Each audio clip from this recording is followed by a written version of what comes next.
This one's wife. They passed secret messages. Hello, I'm H.G. Tudor. The furore continues around the allegations of the supposed royal racists, where, other than the deluded shuggers, most people do not accept that it is genuine at all. Most people recognise that either the comments were never said, or if they were simply the fair observations that anybody would ask about the looks of a new child. What would a child look like? What would their hair colour be? What their eye colour would be? What might their skin colour be?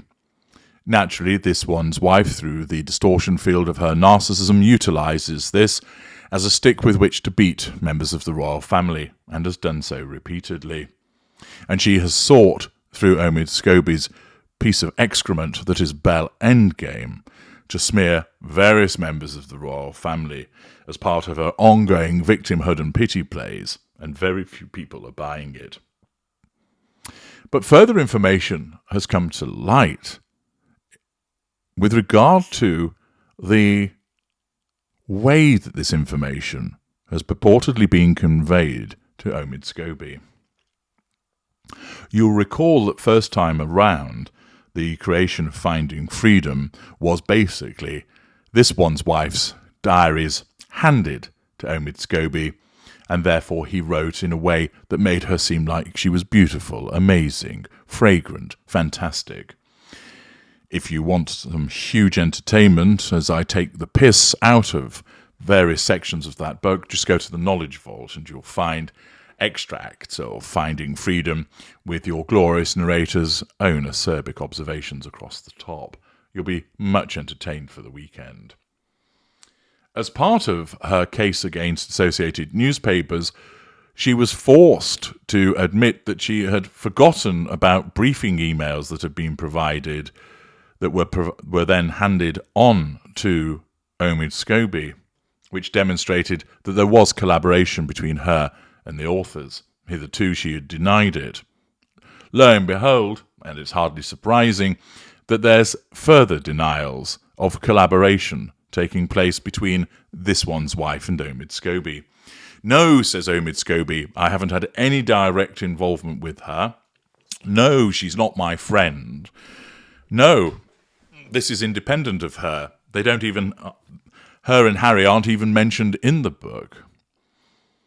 It's a piss-poor, transparent attempt to suggest that they're not involved when everybody else can see that they are.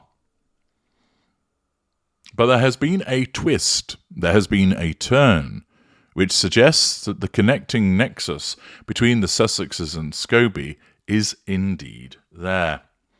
As always, I leave it up to you to make a determination about the veracity of the information.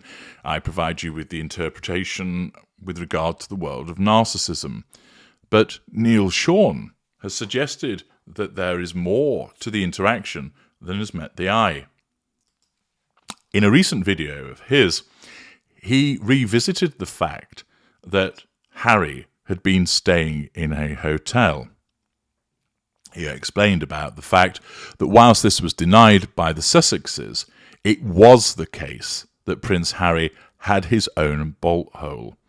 Notwithstanding the fact that he lived in a mansion, which would easily afford him privacy from his wife if he wanted it, that he could go off to a different part of the property so that he could make his Zoom calls, play Call of Duty, or crack one out.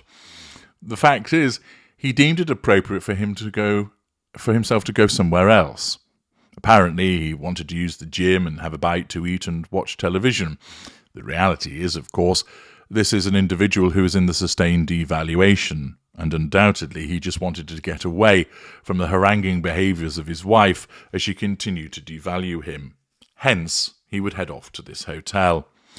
Neil Sean seems pretty convinced that Harry was attending this particular place. But what has all of that got to do with the improbably named plastic-faced Weasley Lickspittle lieutenant that is Omid Scobie?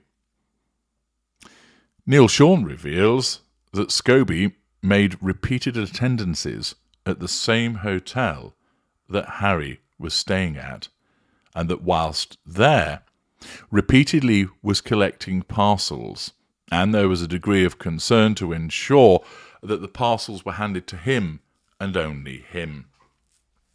The suggestion is, and as I say, I leave it for you to determine the veracity of this, that details were contained within these parcels to be passed on to Omid Scobie for the purposes of writing Bell End Game.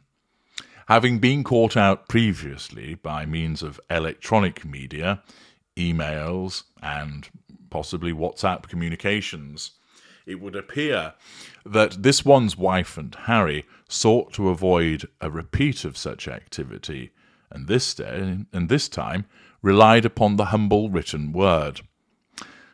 There's no detail as to whether it was written in her amazing, wonderful calligraphy, i.e. cursive, or whether it was done with Harry's potato prints.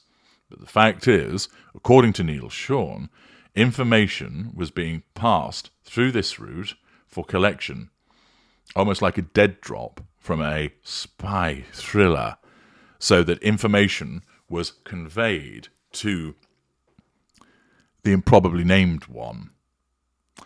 Naturally, the Sussex don't want to be seen to be attached to him, even though we all know that they are.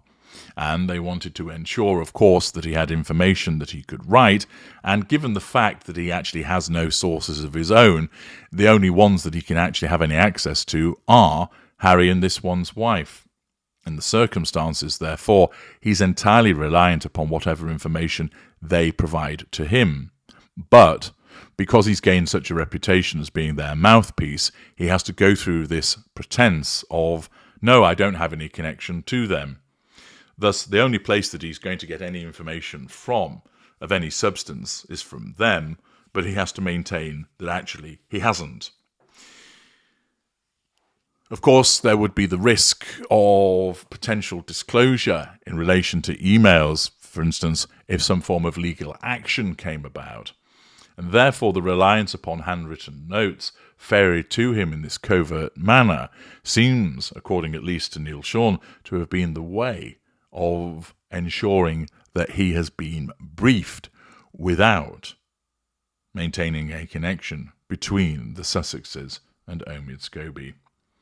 It is, of course, entirely conceivable that a narcissist would behave this way, recognizing that there would be a risk, an immediate subconscious threat to control, if there were direct meetings, and therefore chooses an alternative method of conveying this information.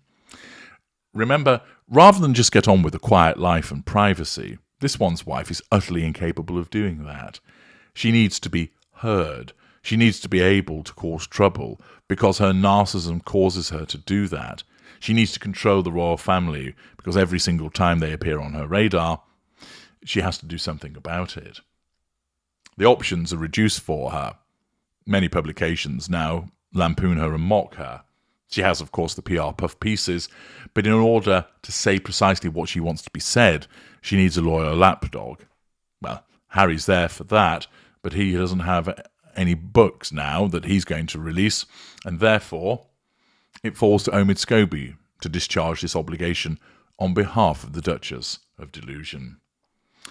Whether you believe it or not, it is something that a narcissist could well do, and the suggestion from Neil Sean at least is that secret messages have been ferried from the Sussexes to Omid Scobie, which form part of the creation of Bell End Game. I'm HG Tudor. Thank you for listening.